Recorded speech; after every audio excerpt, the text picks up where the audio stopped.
Aš grįžtu prie savo tradicinio iššūkio, o šiandien šoksime pagal Joną. Tai Jonas iš TikTok mums liepia nušokti su kopėčiom, išsigelbėti, ir dar 3 kartus apsisuk, bet aš tikrai ne ant tiek pro, gerai, baikit, nejogauju. Jūs tiesiog viską pasižiūrėkit patys. Tai viskas prasidėjo kaip ir visada. Tiesiog šokau, porą kartų miriau, iki kol nenutiko va taip va. Ir viskas, aš tiesiog galvau, kad neįmanoma nušokti taip aukštai su kopėčiom, nes tiesiog gausi per daug žalos ir mirsi, ir viskas, ir pabaiga. Ir tada vat išėjo šitas šuolis. Jūs pasižiūrėkit, ta prasme, aš nežinau, aš tiek dėjau tų kopėčių, aš toks buvau išsigandęs, aš neįsivaizduoju, kaip aš išgyvenau, bet čia buvo kažkoks visiškas stebuklas, aš čia šokinėjau iš laimės baisiausiai. Pasirodo įmanoma.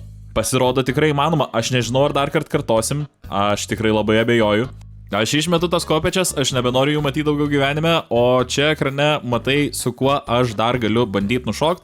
Tai kaip viskas veikia, tiesiog paimi, parašai komentarą, jeigu tavo komentaras surenka daugiausiai patiktukų arba širdelių, viskas. Kitą kartą, kai šoksiu pagal tavo parašytą komentarą.